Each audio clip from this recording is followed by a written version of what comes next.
So today our topic is derivatives. We have already covered limits. Now for derivatives, now why are we studying derivatives? For that you have certain that is practical uses which we will know. That is if you have a rocket to be sent, then the scientists have to actually, they are not doing by going there. They are just sitting here and doing the process, right? So a rocket should leave its or short its different parts at different time, reaching at different certain levels, right? So at that time, what is how it is happening, that's what is depending on derivative. That is at that rate of change with respect to time. Rocket is sent with respect to time only. So with respect to time, this should happen. Whatever parts have to be removed, when to be removed, that we are not going there and doing the process. So we are just sitting here in a lab or in a mainstream, and then we are doing the process. So how it is occurring, that is actually doing many times the same process and checking the rate of change when it will happen. Like that we are doing this. Again, the other example is for a financial process, that is financial industries, or you can say stock exchange market. In that also we'll invest money and it is happening in a duration of time, right? So we cannot just wait for that and we are just see what will happen at this time. We are just guessing, or we are just checking the rate of change. So this time this is the rate, after this time this will be the rate, like that. So stock exchange is also depending on rate of change of a particular thing. Okay, so at this is with the rate of change with respect to time, right? With respect to time. So time is our parameter here. Again, for reservoirs, when the water has to be filled, the overflowing will become, no? So that process should also be, again, from sitting here we have to just check that whether it will be overflowing or not. So how we are checking that? Again, there, if for an instant of time, what will happen, that is been that is calculated, and then they are saying that, or they will just get an idea that when the reservoir will have that fully filled, or to stop the process of overflowing, they use this process of rate of change. So what we are dealing is rate of change of a parameter with respect to another parameter. That is what we are studying here, which we are saying that derivative. Okay, now how it is defined in mathematical way, how it is defined. So suppose we are taking a function which is a real valued function. Real valued function means the answer which you are getting will be in the set of real numbers, and the domain is also set of real numbers or a subset of real numbers, suppose from R to R. Okay, that is real valued function. So this is the main thing for real valued function. The value which you are getting should be real, and you are taking an element from the domain. So A belongs to the domain of the function. Okay, now how the derivative is defined? It is defined like limit h tends to 0 f of a plus h. Meaning of a plus h is a small change in a and the function. Okay, applied on the function. So f of a plus h minus f of a divided by h. Now when we say this is the definition, it is very complicated. We'll just see what is the geometrical interpretation of this. Now first thing which I want to tell is this is denoted as the derivative of the function at the point A. Now we will notate, the notation used is f dash of A. So in order to represent the derivative, we will put a dash above that f. Okay, so f dash of A is the notation used for defining the limit. Now we'll see what is the geometrical interpretation of this definition. Have a curve. This is y equal to f of x. Let it be y equal to f of x. So for a point A, here you will get the point to be a comma f of a, right? So this is a comma f of a, because at the point the function will be f of, at that point f of a. Now we are taking another point, but when I say another point, it is actually a very near point, very near, very close point to a itself. Okay, it is a neighborhood of a, but I'm just enlarging it to say what is the derivative, how the definition came. Okay, so a plus h is very near to a. Now what will be this point on the curve? This point is, suppose this is P, this is Q, and its coordinate will be a plus h, x coordinate, and y coordinate will be this one, that is f of a plus h. Right? Now if I am drawing a tangent at the point P, I have drawn a tangent. We know that tangent means it is actually giving the slope, right? Slope of the tangent, or you can say slope of the curve. Slope of the curve, how the curve is, how much slanting position it has from the x-axis with respect to the x-axis. So I'm just extending it, and suppose this is theta. So slope means what? It is tan theta. This you have already studied. Now here what we are doing is we are just drawing a parallel to the x-axis, touching somewhere in this one. Take it as R. So now you have a triangle PQR. I'm just joining these two. You can just see triangle PQR. Consider triangle PQR. Again here you will have the angle to be same, parallel line, so you have the angle to be theta. Okay, so from the graph you can say that tan theta, the value of tan theta will be opposite side by adjacent side. So you are getting QR by PR. Right? Now what will be QR? We'll just see what will be QR and what will be PR. This is A plus H, means this length will be H. A plus H minus A, right? A plus H minus A will give you this length PR.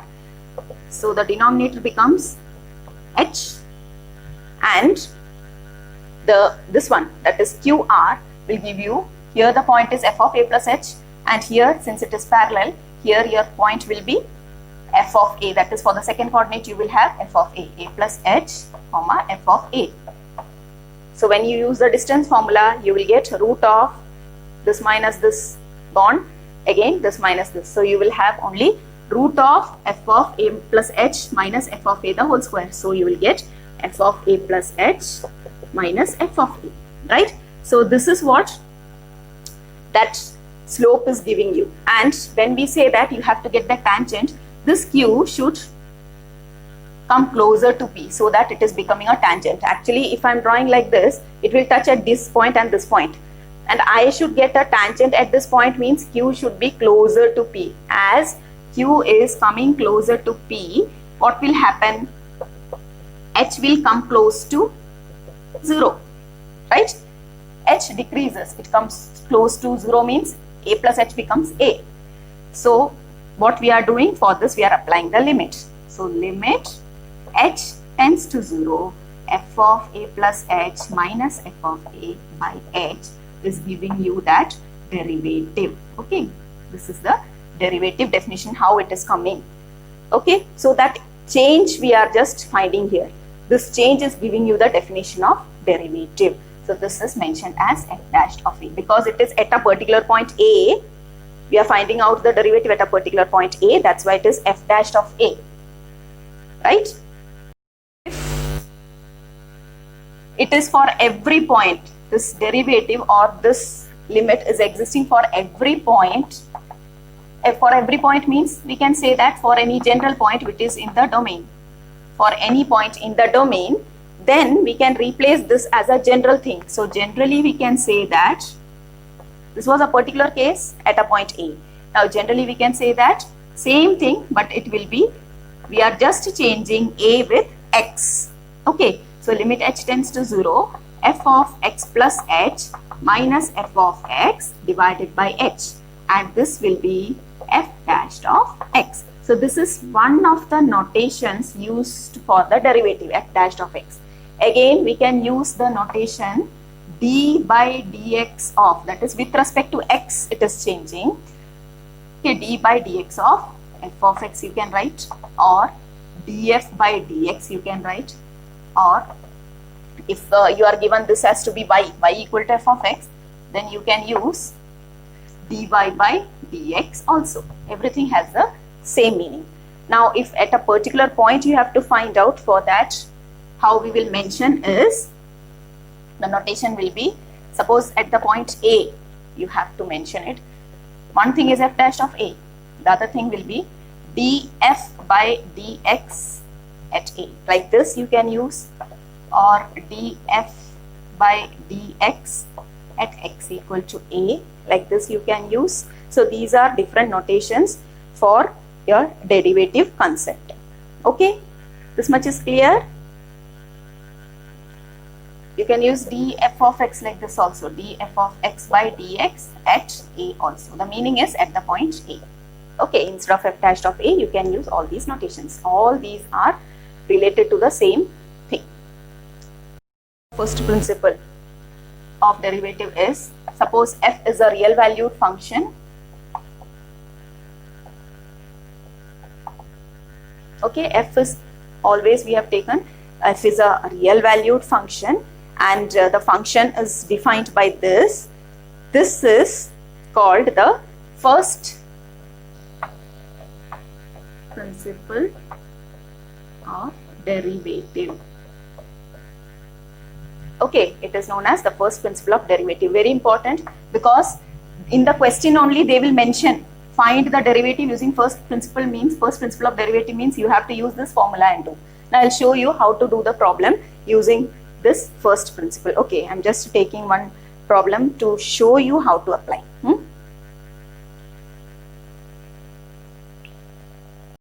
Okay, the question taken is, find the derivative of f of x equal to x square by first principle of derivative.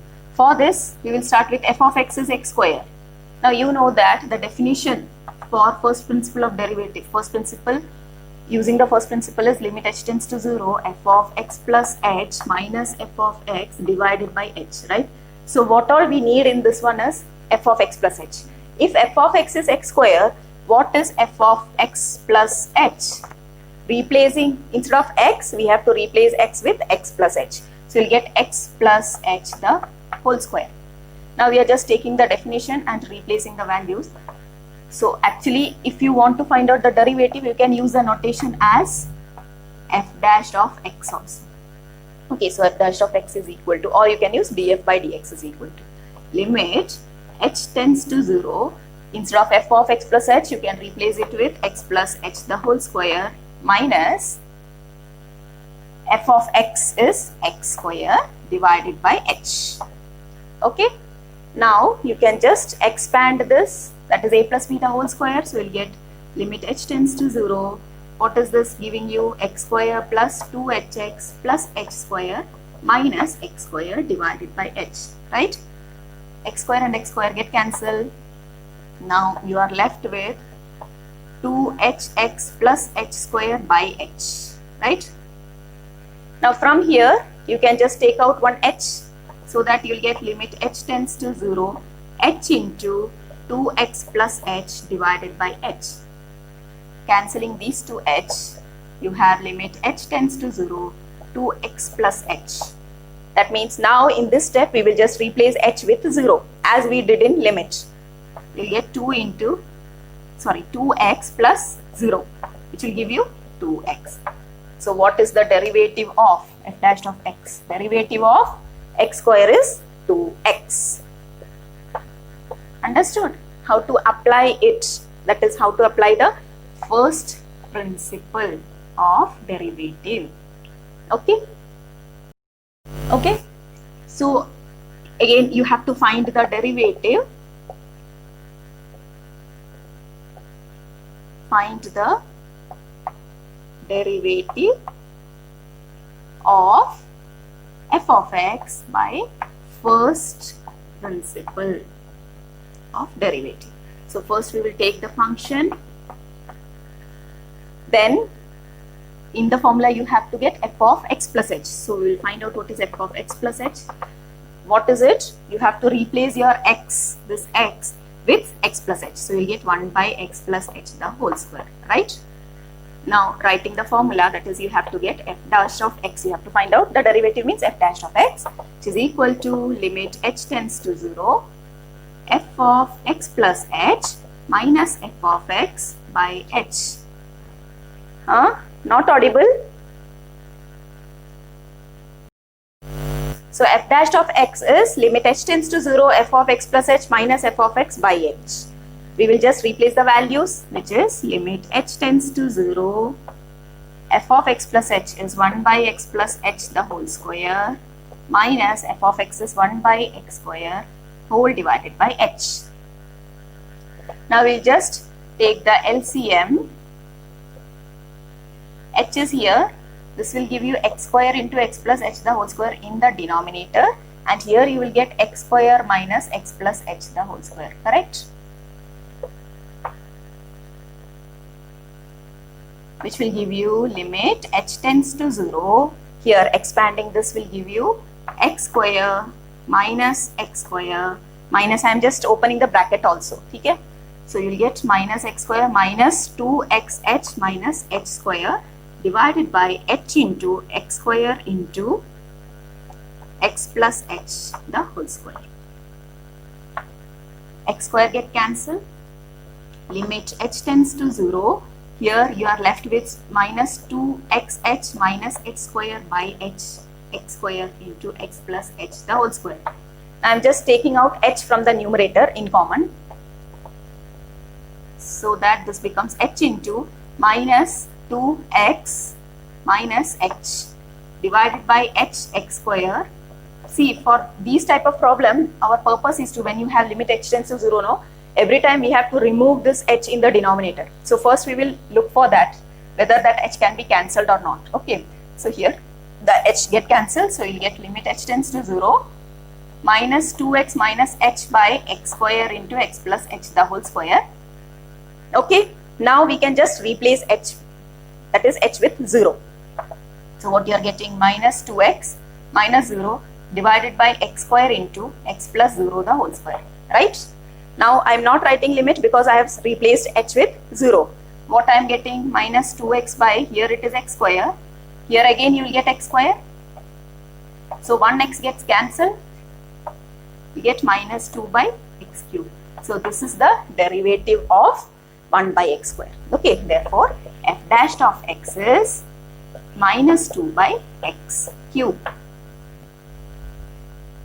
For algebra, we will take two functions. Let f and g be two real valued functions. Okay, and they are defined in their domain. Now what we are doing is, first thing is, if you have two functions, what will be their sum, derivative of their sum? Okay, d by dx of, what will happen to if you have two functions and taking their sum? What is the derivative of this one? In between what sign you have? Plus. So if you have two functions of x, how will you find out the derivative? What you have to do is, you have to just separate, as in your limit. You can just separately take the derivative. D by dx of f of x plus d by dx of g of x. That is one thing. Now if you have a negative sign in between, that means difference of two functions, then it will change only here. That is, I am just combining this. If you have a negative sign, here also negative sign. So difference of the derivative is same as derivative of the difference of the functions. Okay, sum of the two functions derivative is same as derivative of the sum. Next thing, so first and second I have combined. Next thing is, if you have a product. If you have a product of two functions, how will you find out the derivative? And this is very important. How we have to take is, you cannot, in limits, you can just directly give this to both the terms, right? That is the limit of f into limit of g. But here, it is not the case. For derivative, what you have to do is, first you will differentiate or take the derivative of the first function and consider the second as a constant. That is, you will write it as such. Plus, now you will take the second's derivative and first will be kept as a constant. Okay, first kept as a constant and take the derivative of the second one. Right? This is actually known as product rule. or Lebanese rule, that I will just replace a function f and g with some other, and I will show. At that time we will say that it is Lebanese rule or product rule. Okay, so this is actually product rule. You cannot simply do it. This is the formula for doing it. Now you have the other thing, which is you have a quotient. If you have a quotient, how will you find out the derivative? That is again important.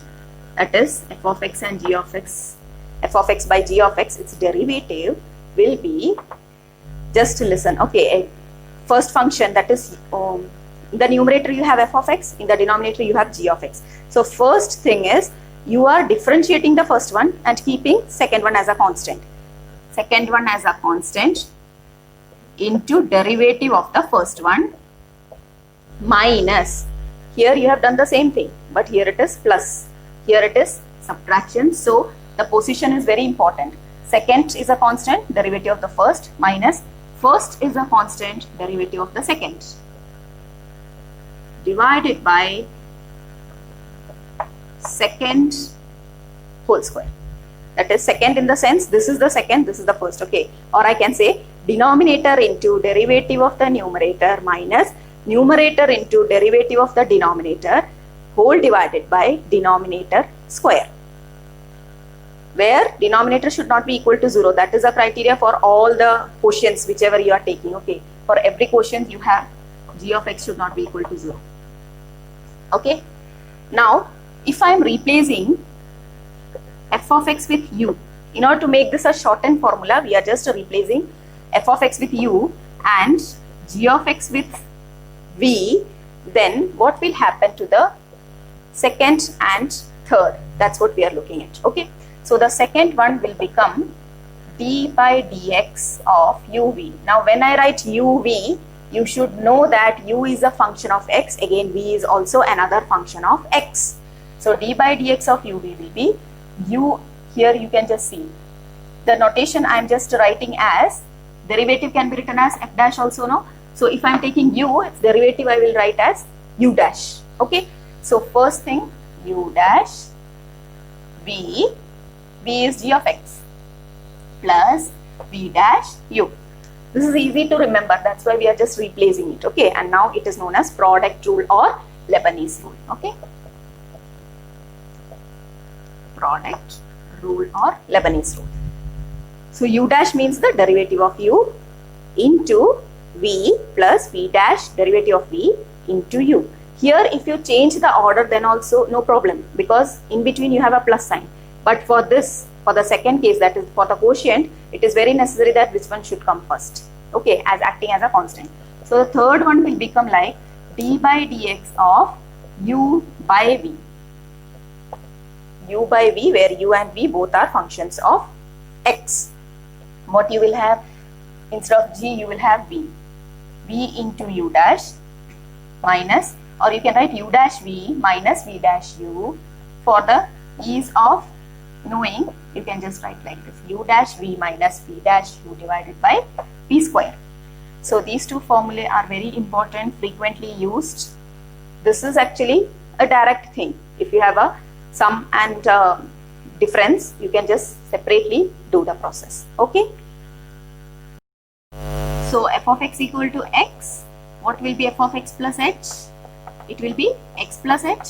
Now we are using, in order to find out the derivative of x, f dash of x will be limit h tends to 0, f of x plus h minus f of x by h is equal to, replacing f of x plus h value is x plus h, so limit h tends to 0, x plus h minus x, which is f of x, minus h. So what you are getting, xx gone, you are getting limit h tends to 0, h by h. What will give you h by h? It will get cancelled. So it is actually limit h tends to 0, 1. Now you have nothing to be replaced with h, so that the value is 1 only. So f dash of x is 1 when, or you can say the derivative of x is 1. When I write like this, you can just see both get cancelled and 1, right? You are just, d by dx is the notation, no? So derivative with respect to x of x is 1. Okay, d by dx of x is 1. This is the one thing which you should know. Time. I'll just take the one more thing and then stop. Okay, which is f of x equal to x raised to n. Finding out the derivative of f of x equal to x raised to n. So again we have f of x equal to x raised to n means f of x plus h will be x plus h the whole raised to n, right? And you have studied in binomial theorem, what is the expansion of x plus h the whole raised to n?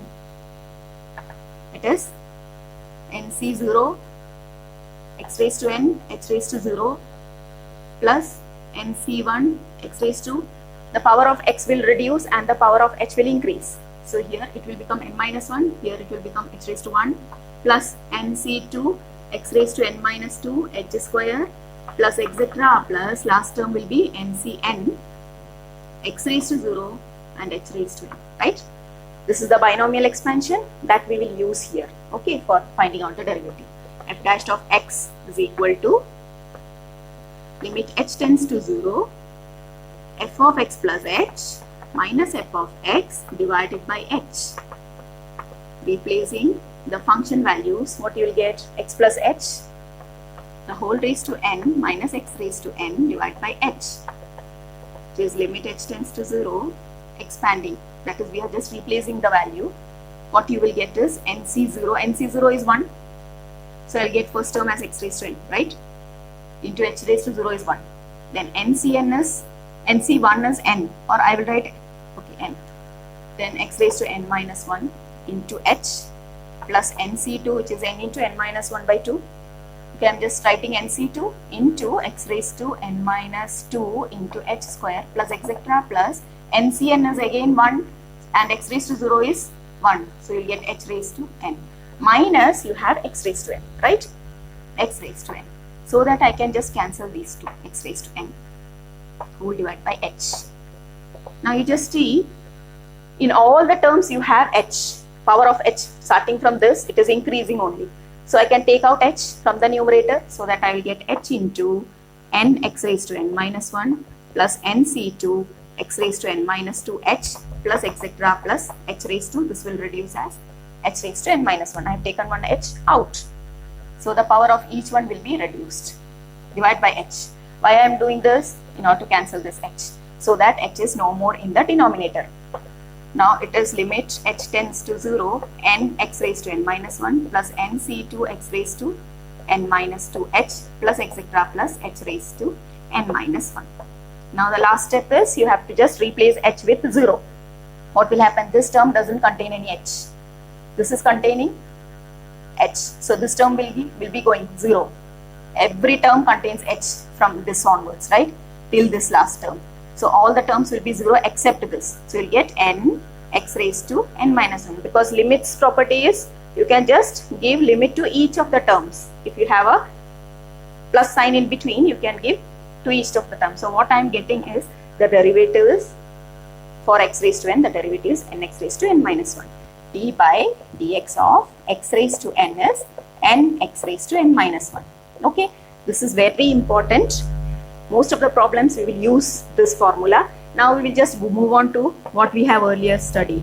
If it is d by dx of x, applying this, the power of x is 1 here, right? X means the power of x is 1. So applying this, what I will get? 1 into, instead of n, 1. 1 into x raised to 1 minus 1. X raised to 1 minus 1 is 1 into x raised to 0. Anything raised to 0 is 1. So we are getting 1. So we have already got derivative of x is 1, right? So this is clear now. Now for the second one, which we have found out, derivative of x square, we got it to be 2x by first principle. Now by using this formula, how we will get? Instead of n, we will replace 2. So it is 2x raised to 2 minus 1. We are getting 2 into x raised to 1 or 2x. It is clear?